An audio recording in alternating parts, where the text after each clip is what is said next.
Ladies and gentlemen, we are back with NSL Live Talk, and it is Friday, the 6th of um, November, I believe, and the 8-way competition of the NSL Cloud Mondial is over and complete, and it was extremely exciting. And we are continuing with 4-way now. The first scores were posted and videos this morning, the first 3 rounds, and it is also very exciting. And I have guests who will provide expert commentary and tear apart the jumps and the scores. And we have on the top left Mr. Joey Jones. Then on the everybody.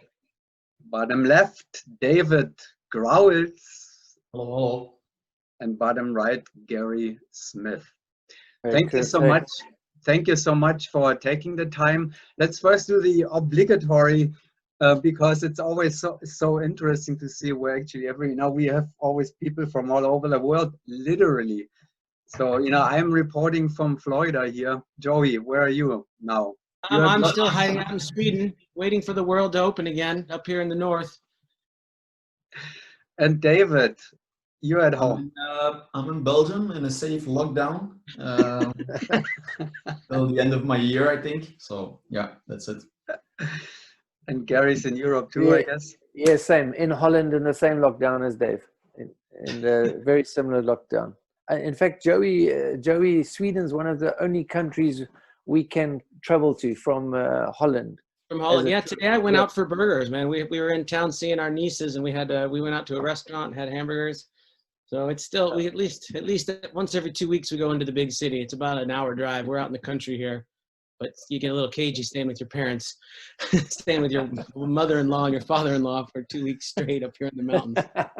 And the weather's turning here. It's getting dark and cold, and we had snow and then it turned to slush. So it was really nice during the summer season to be up here, but it's getting a little. I was ready to go down to France and go back to the tunnel next week for the competition and do some training, but we all know how that ended up for us. So yeah. And can you imagine that next week, I will go to Arizona and there will be a live competition. Can you believe it? No way. That was how it was in the past. Oh man, super spreader event, Kurt. It's outside. Skydivers going to be hugging and they're going to be high-fiving and everything.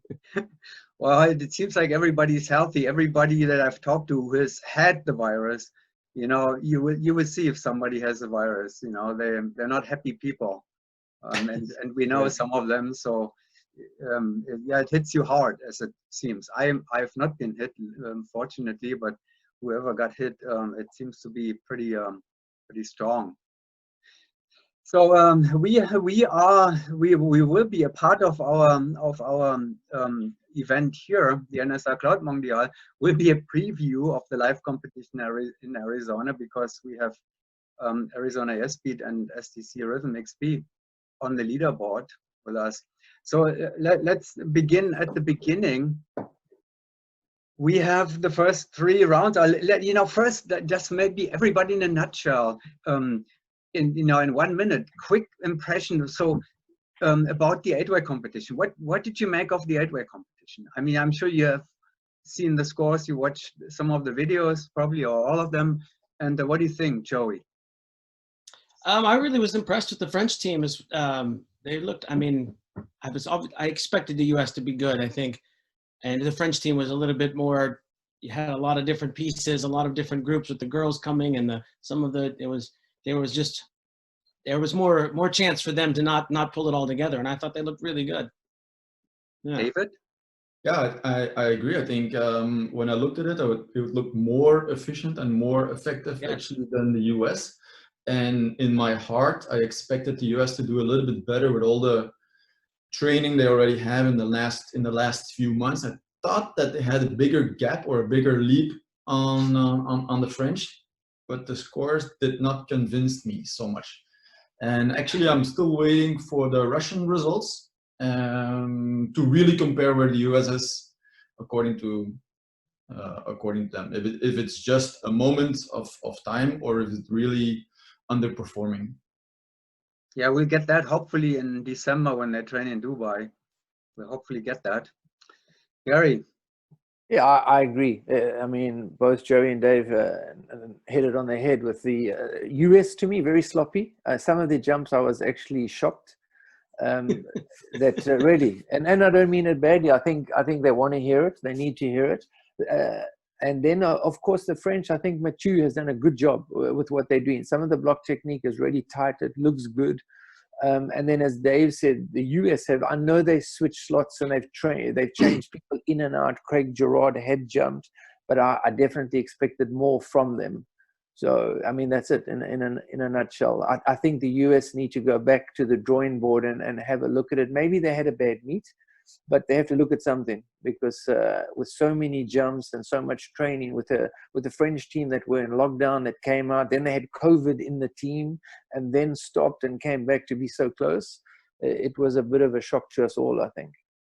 Well, they will literally go back to the drawing board probably when Matt Davidson is coming in, you know, because he's probably one of the most analytical, you know, and detail-oriented 8-way competitors. So that may bring something. Yeah, but sometimes they need it. I think they can do the job, of course, but you've got such experience with Kirk and BK in there, and then you've got the inexperience, you know, of the two girls in there, and somebody needs to take control and slow things down a little bit so everybody can go at the same pace. I mean, there was things happening there that I was looking and thinking, you don't want to be in that jump. It looked so, you know, so scrappy. And to me, I think when you look at good 8-way, you think, wow, that's a fantastic jump. I wish I could be in that jump. And when you look at bad 8-way, you think, oh, somebody keep me out of that picture. You know, I don't want to be there. Whoa, yeah, Joey? Yeah, well, there was a couple of things in there that they've got some disparities going on that they need to work on. You know, there were some things that where you saw pretty easily, like Schmitty was talking about, with things being out of sync and people being off and nobody caring about that person, really. It's like, just suck it up. But when you're in training, you can do that to somebody and like, hey, but when you're in a competition, man, that person, you really need to support them a little better. And that's what I just saw. That's not everybody was supporting some of the, maybe, well, that was slightly off. Don't know how to say it politely. But there were some people that were a bit off, and there was some people that weren't supporting that person. And that's the last place you want to be in a competition, is not being supported like that and starting to feel stressed. And you could see it in some of the jumps. Yeah, we're not. Just want to say that we're not polite here. We are pundits, right, or whatever you call it. So we don't have to be polite. We speak the truth. Yeah, I mean, so in the competition format, it just didn't look like the team was coming together the way they need to. In an 8-way format, especially, you know, get people a bit loose out there. So that's one thing I saw when I watched the jumps. Like, ooh, like Schmitty said, I wouldn't want to be that person. And who's responsible for letting this happen? Some of those older, experienced guys need to take a leadership role in the air as well as on the ground, maybe. But I think Kirk and BK, they know it. You know, they know it, and I think if you take, I like to take 10 rounds of a meet and look at it and then go, this is where we fall in short. And I'm sure they're doing their homework.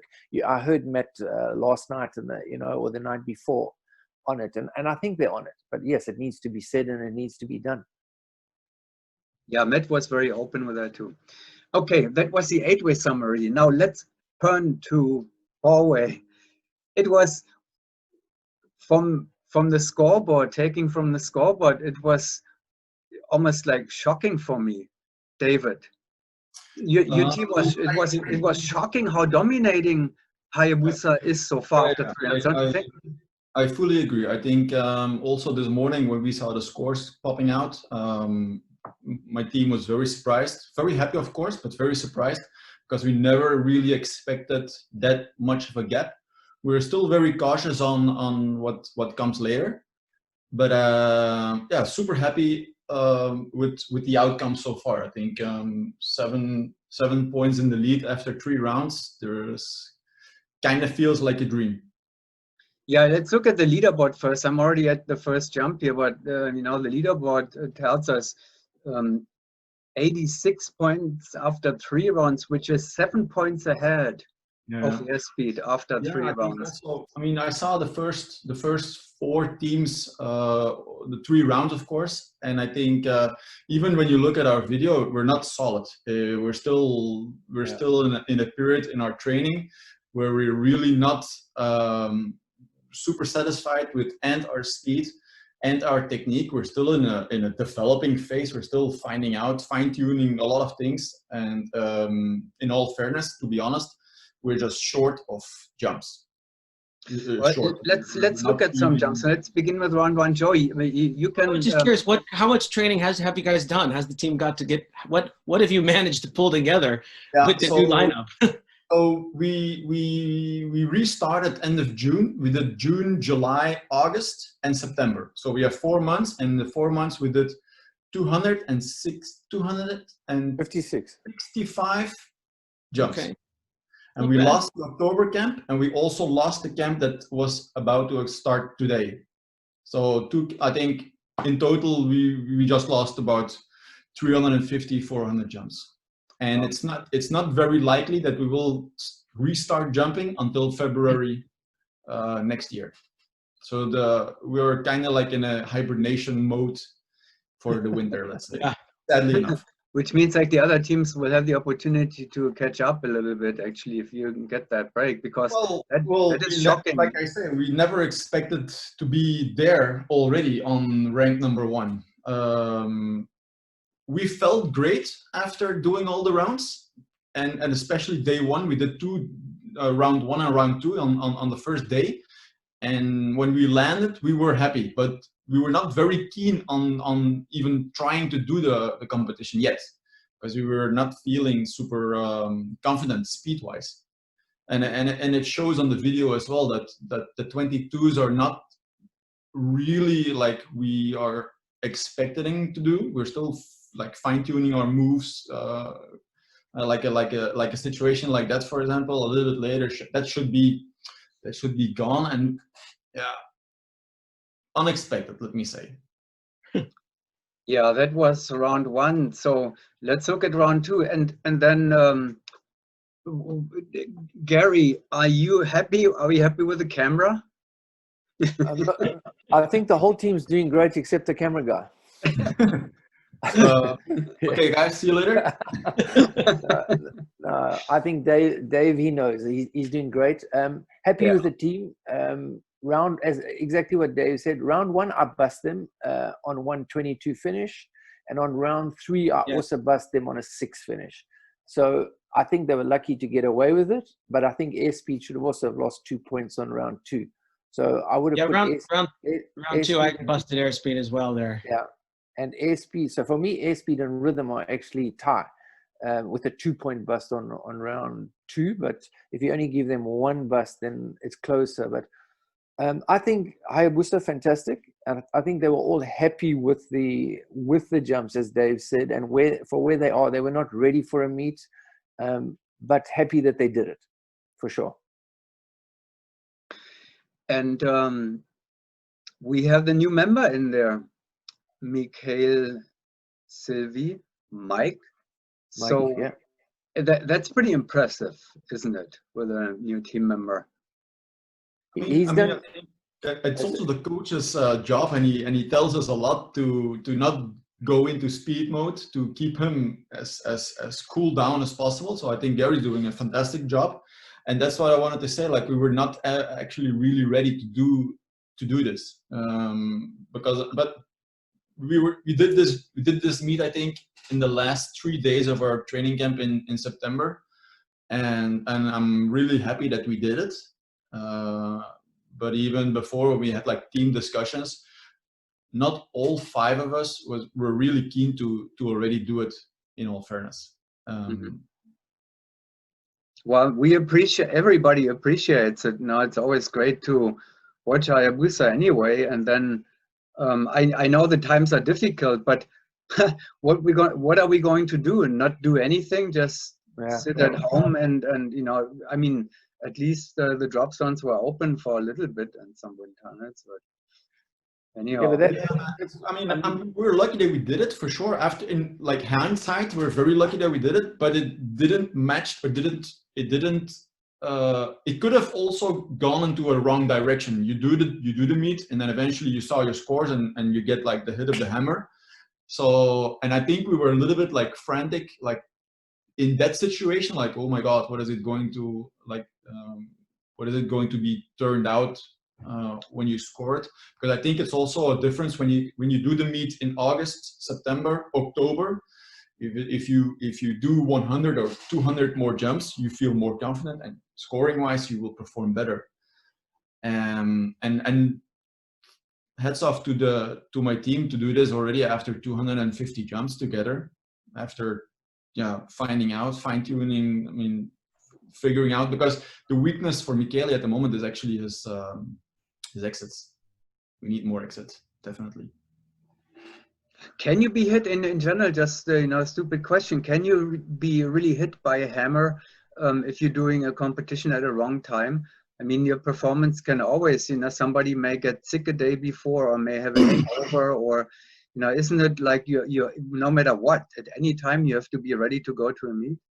Well, I mean, I could see the team being a bit nervous, going in a bit premature, feeling like, "Whoo, this could go one of two ways." I mean, I hats off to them for stepping up and saying, "Okay, this is what the world wants, what the world needs, and it's not the way it was supposed to be, but that's not the way it was for everybody." So, I mean, hats off to them for taking the risk, and it's obviously paying off so far anyway. It's No doubt. going to have the positive feeling and make them build them up a little bit, give them a good base. But you can imagine there's risk and some trepidation when you're going, "Pooh, we really shouldn't be going to a meet right now." I mean, if the world meet was on, Dave would be in there right now. If we were in Russia, we wouldn't. I'm getting to. I mean, it's good. Mike gets to get in early and get some reps early. So for him, it's maybe a benefit going forward. But I can see Dave's point with the team being like, "Ooh, let's hope it goes well." But so far it's looking pretty good. So hats off to the guys for having the ball. Dave was the easiest draw, Kurt. It was really coincidence. It was drawn out of the hat. I cannot believe that all 6 slots which just fell in different sequences. I mean, that is really kind of an unusual situation. I didn't do it. I didn't manipulate it. I promise. It was really. That's the first. Next time I can make it a little bit easier next time if you want me to. Yeah, no, that came from out of the hat. So that's interesting, But I like the idea of doing an 11-round draw, so everything, you see the whole dive pool, no matter what. The average is always average anyway, but doing all 11 rounds, I think, gives you really the impression of, what a whole competition draw for the whole dive pool looks like. Let's go to round 2 and look at, airspeed, obviously, in second place on the leaderboard. Let's take a quick look again at the leaderboard, actually. That was what did we say, 7-point difference for airspeed. Maybe, what do you think? What would you rather see, like round by round, or for one team, or just compare the team? I think it's probably more interesting comparing the teams with each other, right? Yeah, round by round, I think. Yeah, so let's look at airspeed in same round now, round 1, and then tell us what you see. You've seen it already anyway, so it's right now it's just about the telling, more or less.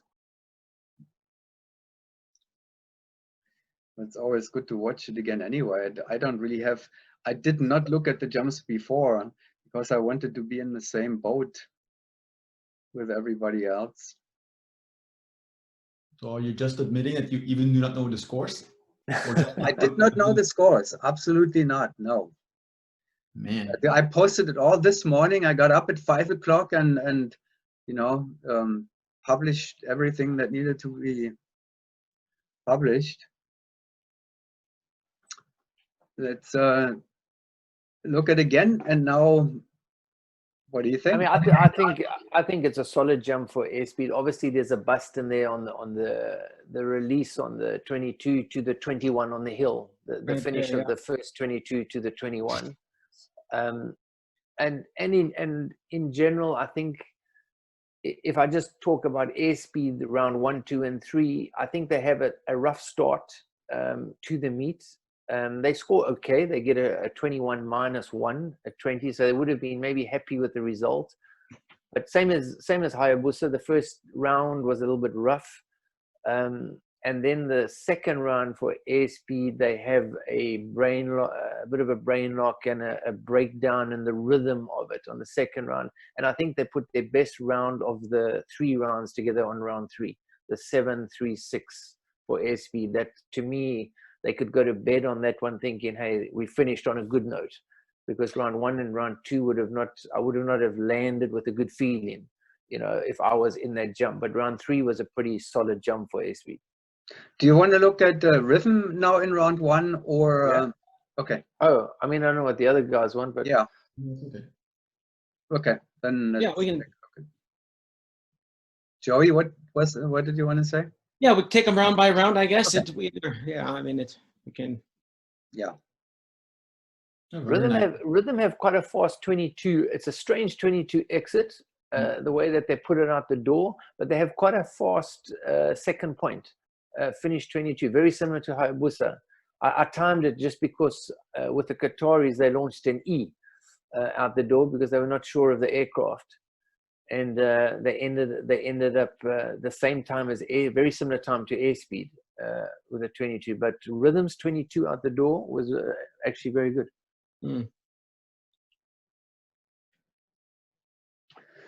David, what do you see? That's actually the opponent for Hayabusa. When you look at it, I think very strong 22s and very tight 21s. I think there is not so much that you can gain on a jump like this. And it still surprises me that our team beats them by 1. It's still surprising. They had a penalty, right? Rhythm, there's a penalty coming somewhere. Yeah, exactly. A non-stationary grip, I think, in a rival 21 or 22, but I think this one here. Yeah, there. So yeah, I mean, for me, I think this round they looked the better one on round 1, Rhythm. Over airspeed.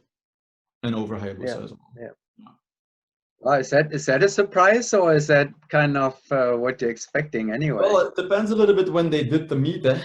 If they did the meet yesterday or they did the meet in the beginning of September, I think that can give you an advantage. This must have been in Paris. You see it, the backdrop, because Sebastian looks so they are in Sebastian and they're doing some of the rounds, but this must have been Paris. Earlier on. Okay, earlier on. Yeah, so that was earlier. Given us 150 jumps more and Michele feels much more better, I think he can pull off the same for sure. But I think there's nothing, I cannot say anything wrong about Rhythm for sure. I think it's a very solid round, and I think looking at it, they look the best on round 1. Wow, that's a compliment. Well, let's look at let's go to Gary's second team, the Qatar Tigers, which who were matched. I think the best 22s of the bunch. Yeah, definitely.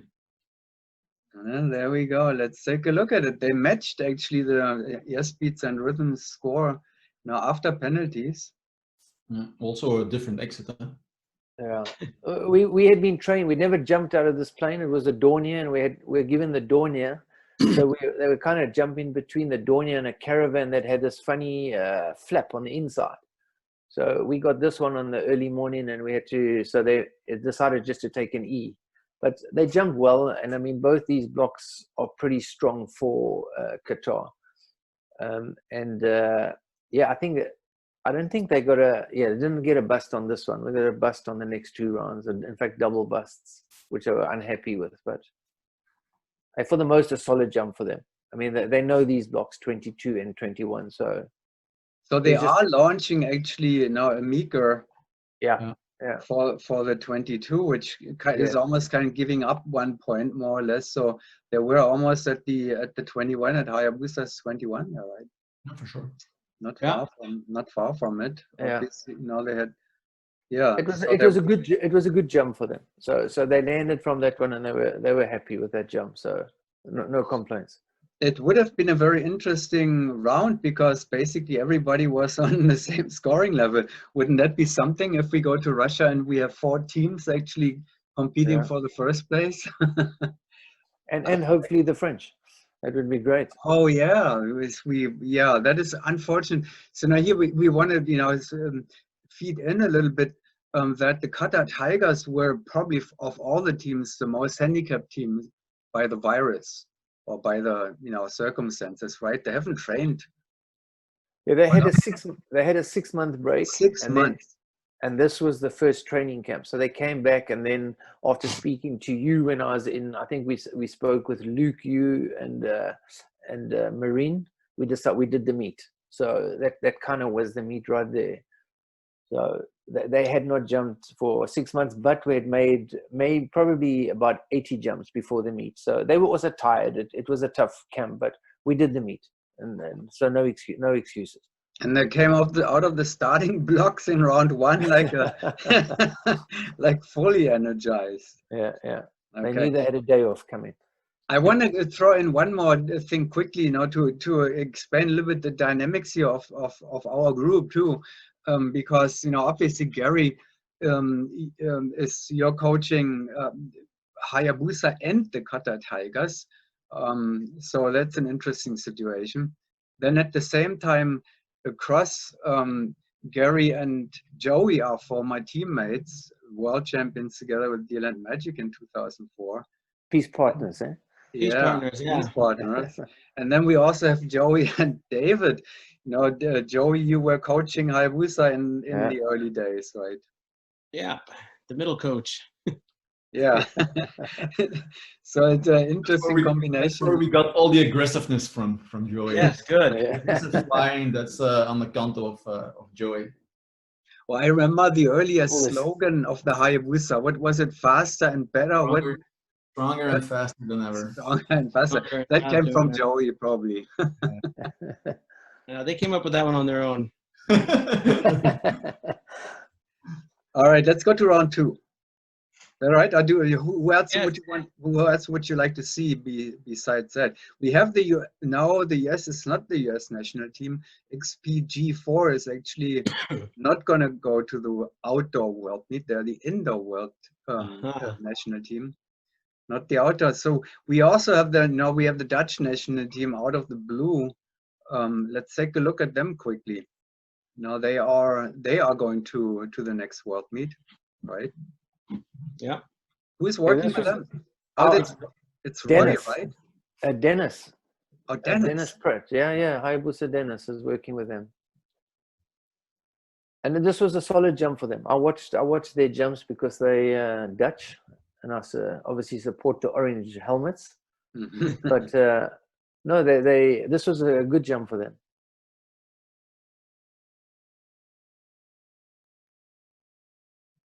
Yes.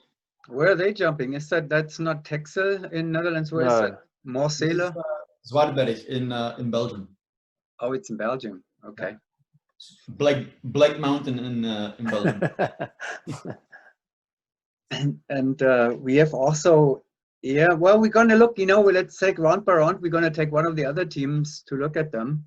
I know that, everybody can look at separately anyway, because the videos are online available. So we don't have to go through all of them, but it will be nice to just take a look. Let's go to round 2. And we saw round 2. Did we watch Hayabusa already earlier, right? Yeah. So let's go to airspeed in round 2 with the same sequence and see what we take away. I think halfway through the jump, you see that there is a little bit of a panic due to a brain lock. And then I think it's survival mode up until the last moment. And then there's in my opinion, there was a bust in there for sure on one of those. Right there, the sea. Huh? Yeah, also, the video's glitching here. I can't really. Yeah, just here. He never gets this lower left grip here. Yeah, on the 5. And Yeah. then I think right towards the end of the jump, I would give them one more bust, right towards the end. It just, and it, to me, the whole thing still looks big. It reminds me of the airspeed, you know, back in the day that we competed against. It hasn't tightened up. It hasn't gotten small. It's hard to see on the video here because we're a little bit lagged. I think the internet is being taxed with all of us online here. But when I look at it compared to some of the other teams, it just doesn't have that small, tight, still real. Looks a little big to me. Okay, yeah, and not the greatest exit. I think they're in B slot, not the greatest exit out the door. No. Oh, okay. I see. Yeah. That's one way to put it. Yeah. Politely. Okay, let's go to Rhythm anyway. Rhythm was tying that score, the 36er, both of them 36 compared to Hayabusa's 40. But let's see. I mean, that's that must have been a good round for Rhythm too, with matching the score. I think Rhythm kept the flow of the jump going. I don't like their fives. The five finish to me is a little bit strange to go to a C, but for the rest, they experience, and that's what we said right in the beginning of them. Why did they bring Christie into the team? What was the reason? And I think you bring in experience in. So you've got 4 experienced competitors, where with airspeed you've got 2 of the younger, newer guys, which maybe in the long run that will, of course, it's going to help them. But right now, you can see the experience on a jump like this, that Rhythm can keep the flow. Maybe it's a little bit slower and airspeed's that fraction quicker. But if I was with Rhythm right now, I would change their 5 technique a little bit.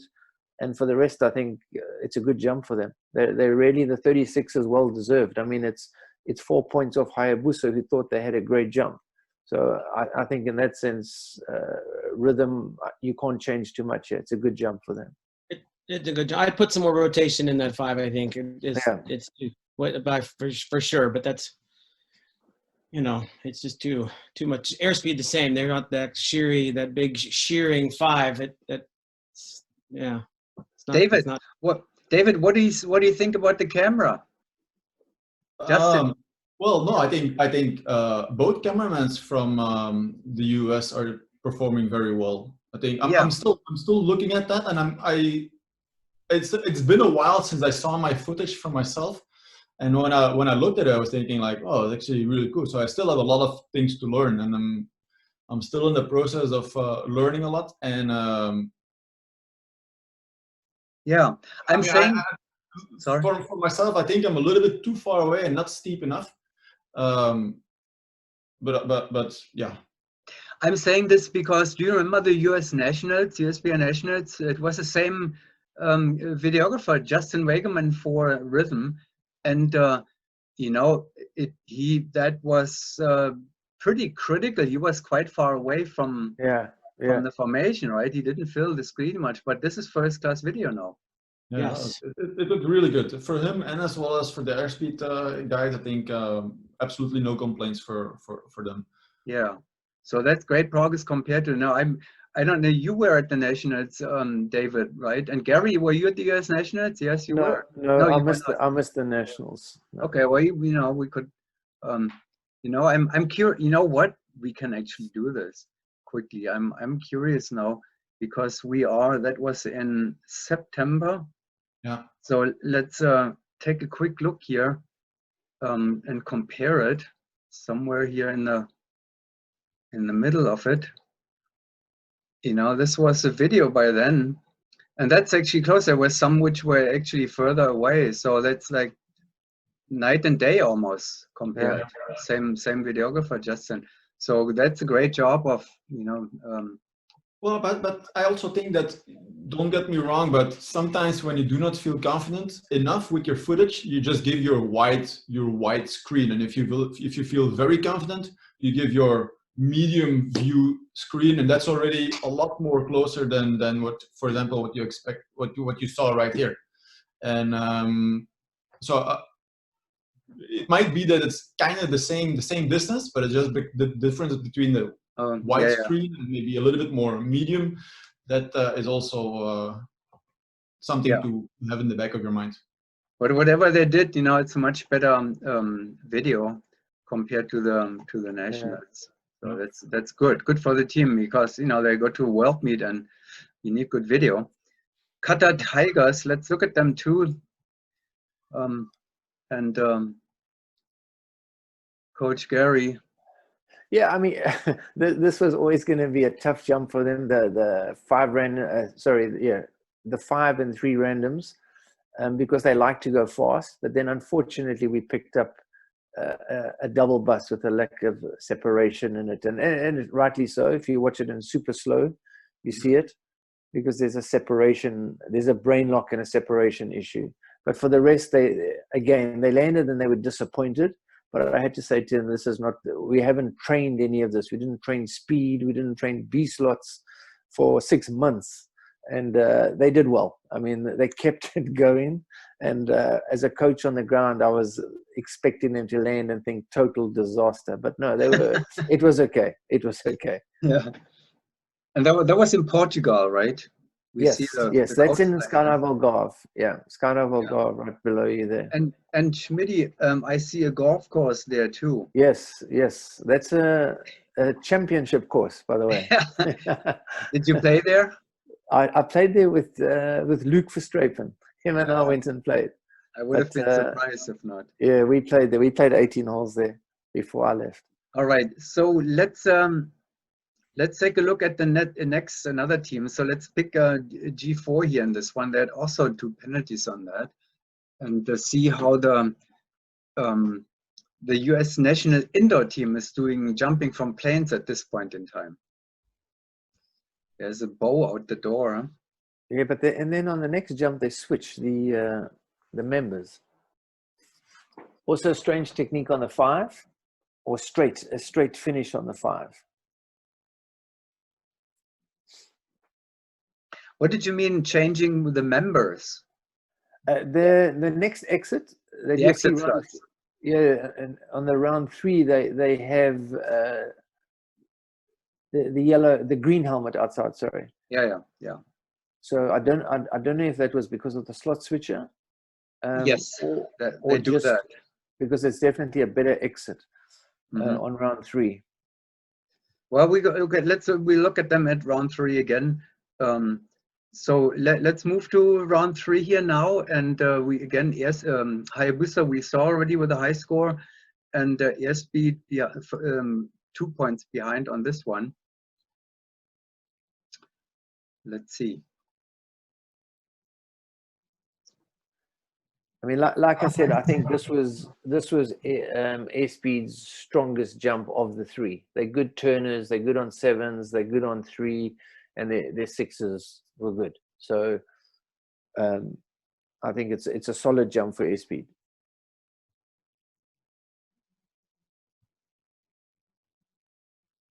And still 2 points behind Hayabusa on this. How is that possible?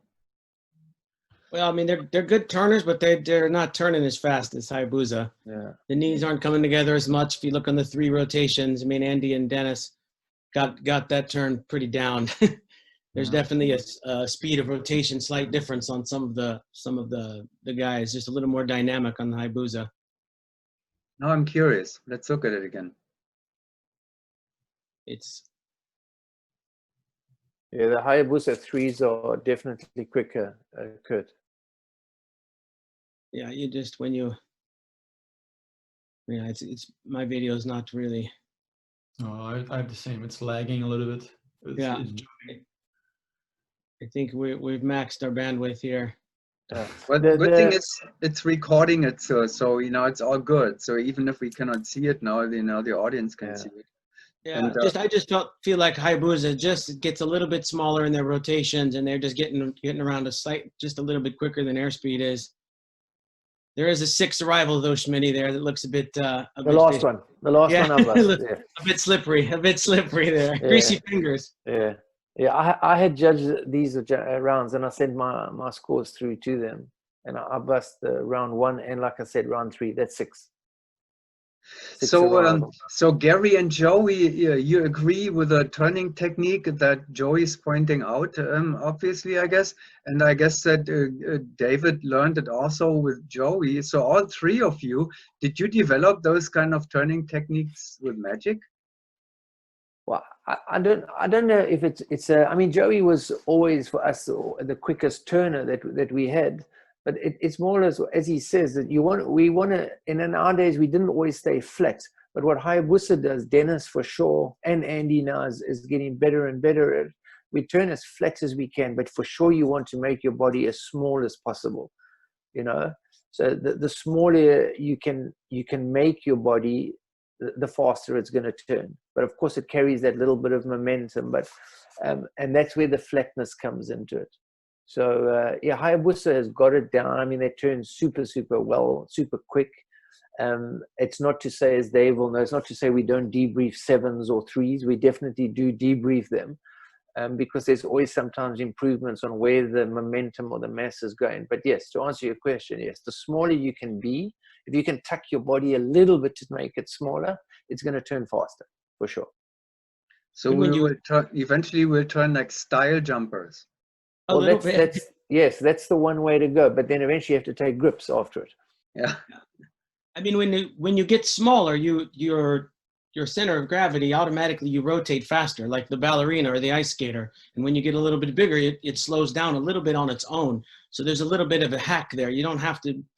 You can just get a little, once you get your momentum, by getting symmetrically smaller, your speed of rotation increases. And Hayabusa, that they're a picture perfect of it. Dennis and Andy on the front are pretty skilled at that little trick right there. And you can see it on the 3s. If you go look at their rotations, they're nice. They're pleasant to look at. Absolutely, and I think they speed they turn so fast. Andy and Dennis for sure, I think, is still like 0.1, sometimes 0.15 a second more quicker than Andy, but doesn't make it easy for the 3-way to be in place on the correct timing, because you can spin the fastest, but if the 3-way is slow, then you're just there, or you need to cover up with a different style of technique. And I think they don't make the 3-way easy. It's it looks so nice, because when Dennis or Andy come out of the turn, the 3-way is there.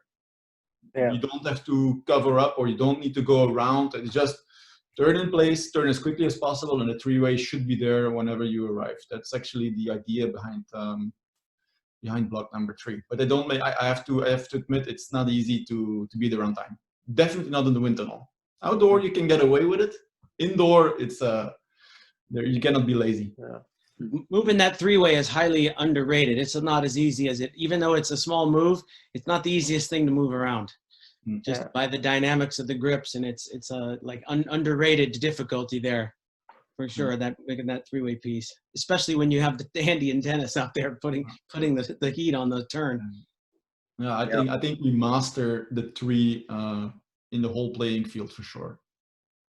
Interesting. And then we also have Christy Fricken with a special turning technique, her own turning technique. Let's take a quick look at this now. I wonder, you see it at least on the 7s.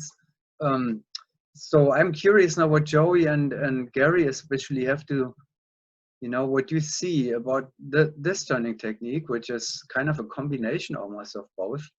Now we see Christy in this piece there now. Mm-hmm. It's at 1 o'clock, and now she's at 6 o'clock.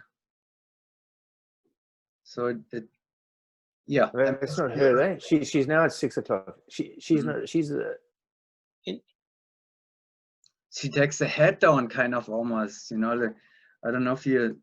The inside center here we're looking at, right? The right shoulder is dipping. No, she's on the bottom there. You see that?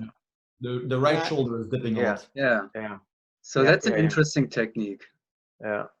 And well, if you can manage to stay in place, great. But most likely, it will not. It's an orbiting turn, though. You go turn away from your center. Yeah. Because you're gonna rotate over your shoulder instead of actually in your belly button. It looks like she's orbiting a bit there in that turn, which if your turn needs to be on the point, and it's got a bit of this, she's covering distance she doesn't need to cover in that turn.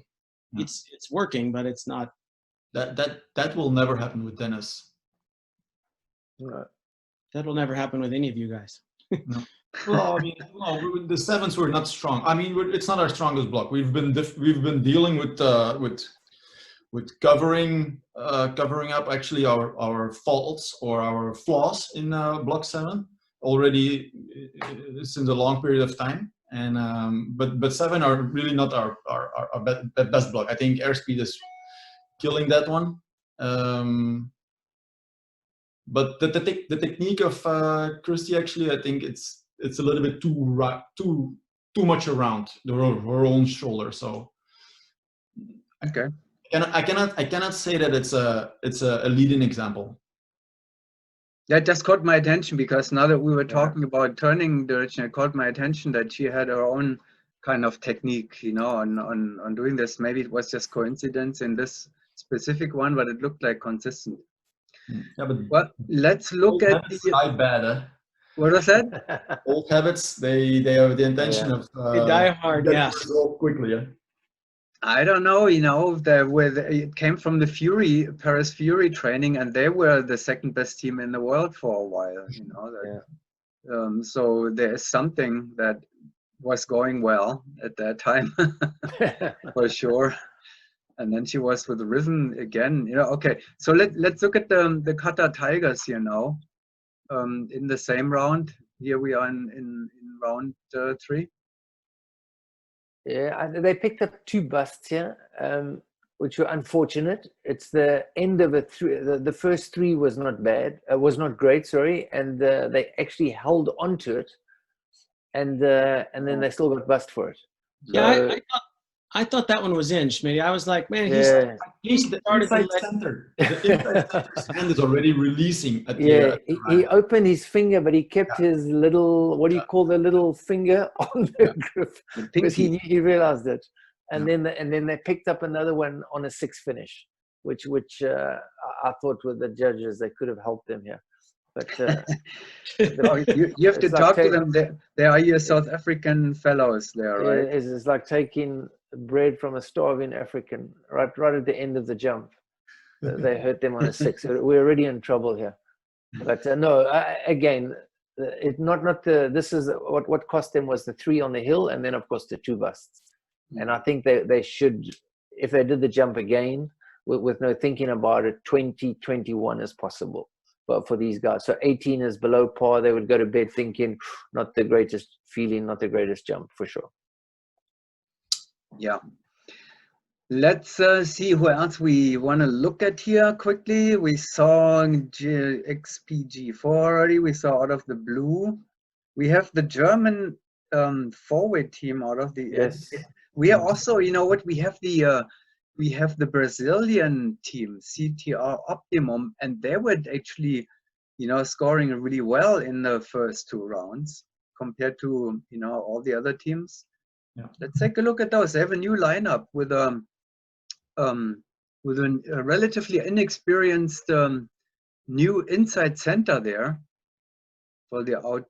So we haven't seen them in a while. Let's look at. That's a Brazilian national team, indoor, outdoor for many years, CTR Optimum. I don't know who they are working with. Anybody knows? With me. David. With Dave. Yeah. I remember now. I already saw these jumps. I think more than a month ago. So it kind of already slipped my mind. But I'm working with the indoor and the outdoor team of Optimum. Yeah.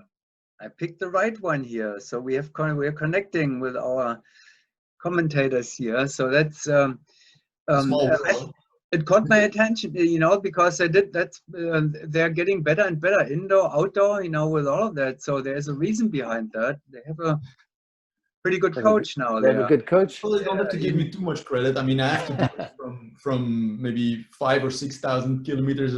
What do I say? The half of the world separated. So you don't have to give me too much credit. I think the way how we work is they do the jumps and afterwards I give my debriefing. So I'm not really there to help them on the scene. I just try to debrief them whenever things go wrong or south. And I have to admit that this competition in general is actually a very good meet for them. I was really I'm surprised. hoping to see a little bit more. So far, You have the video. Show them. I have only 2 videos.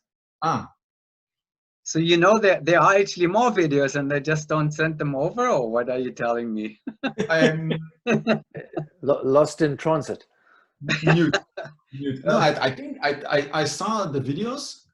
Maybe I need to contact Andre to send them towards you, because I think Yeah, I mean, it's been already more than a month ago, so I might be wrong, but I think I saw the video. So you know, this whole thing began at the end of August, I believe. So, Yeah. you know, it's the time period became significantly longer than it was, but that's all we can do these days. So yeah, you know, I encourage everybody, you know, the Russians, if they are doing this in December in Dubai, fine with me, you know, we can put it on the also leader. kind of lose a little bit the magic of the competition idea when it's such a long period. And I do understand that you did not have all the teams already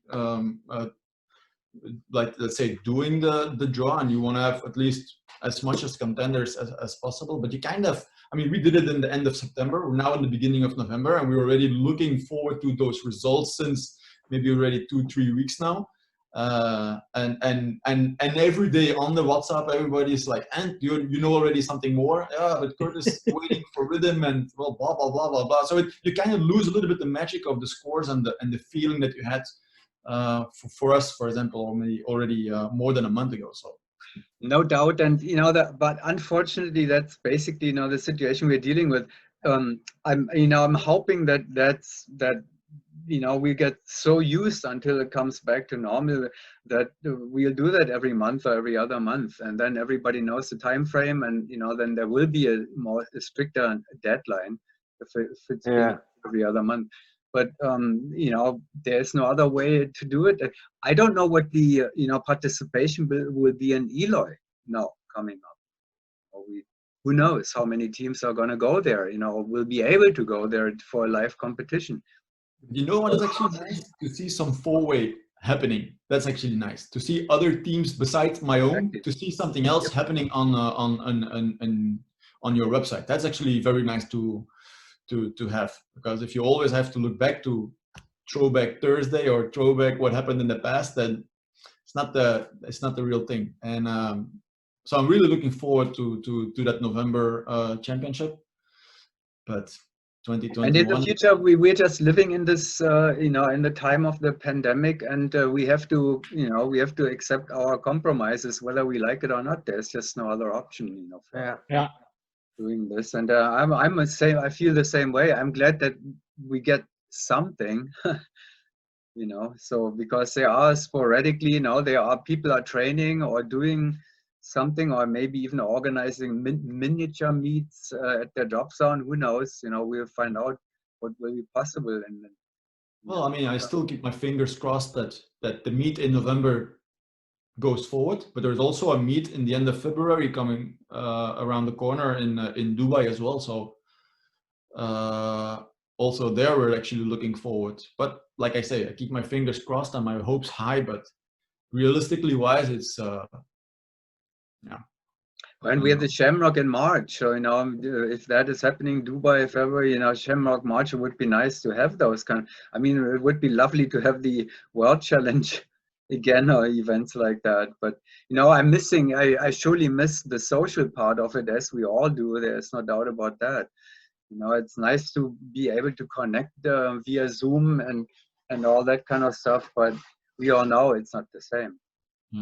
Yeah, for sure. So now here we are after the first 3 rounds. I don't know, you know, what we're going to get from Rhythm today, but I will definitely go ahead tomorrow with another at least 3 rounds. Hopefully Rhythm will be able to get something done in Sebastian today. But from then on, the weather forecast is not very promising for the next week here in Florida. Now, there's a big tropical storm coming up with lots of rain. So that may be the last one we will see from Rhythm right now, and then later on, once this storm system is through. But in the meantime, we can do the other, you know, the Hayabusas and the SPs and the other teams. We'll do that. But here we are after round 3. To me, again, I can only say it was shocking to me. What do you think? What do you expect now? Well, when I look at my team, when I look at what the 4 guys actually did, I know the end result. I know the average after 10 and 11 rounds, and we were very happy to where we are at the moment, given the time of training. So it's actually up to rhythm and airspeed to see if they can match it and even be even better. But I mean, for us, we were very happy when the camp was over, when the meet was done, and yeah, I'm very hopeful. I'm very actually looking forward to what they can deliver. And the good thing is we don't know that yet. Yeah. I don't know. I have no idea what round 4, 5, 6, 7, and all the rest is going to bring. I don't know the scores. I haven't seen the videos. So what do you think, Joey, Gary? What do you think? David knows. You know, he has seen the videos. Gary, I'm sure you have seen the. No, you've seen the Tigers videos And the Hayabusa. and the I Hayabusa, having- Yeah. but no rhythm, no airspeed. No. What do you think? Was that a bad start, a slow start? Is it gonna? Do you think it will change or? Well, if I can go quickly, I mean, I think Hayabusa had a great start to the meet, and they if I look at the rounds ahead, I mean, if you can put the draw up for me, if you can just put the next day up, let's say we do 3 or 4 rounds tomorrow, hopefully with rhythm.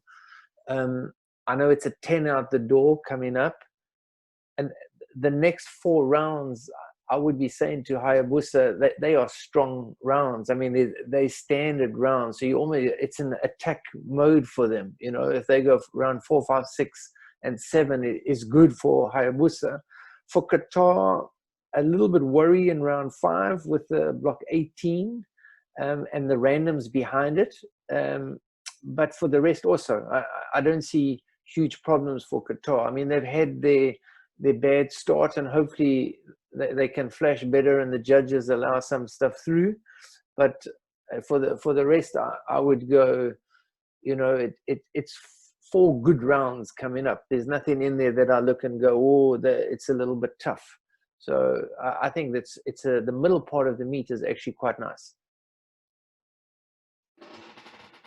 I mean, if I look, obviously I haven't seen the rest of the rounds of the team.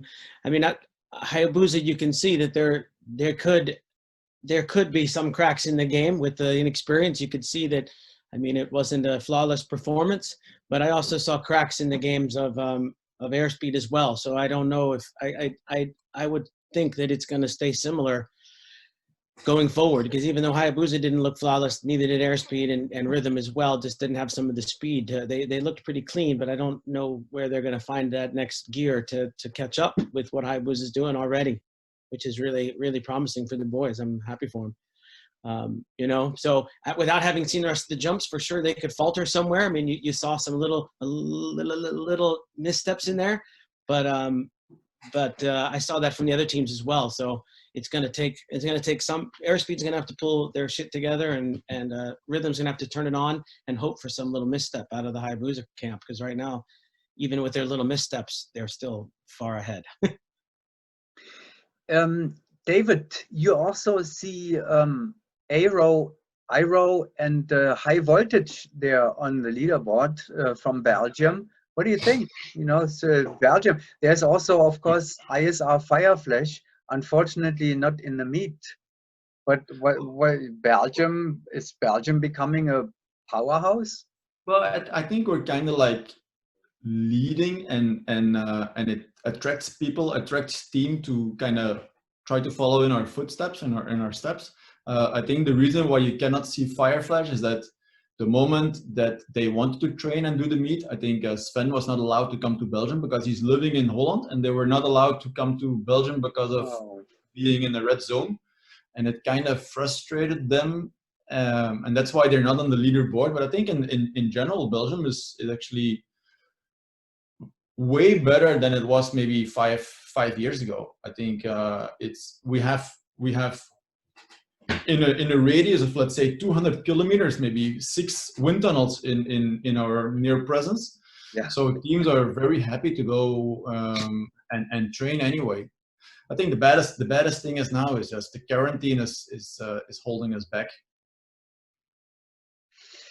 All right, gentlemen, we have spent a lot of time here, and I really appreciate it. It was extremely interesting for me, and hopefully for the audience too. I hope for all of us here too.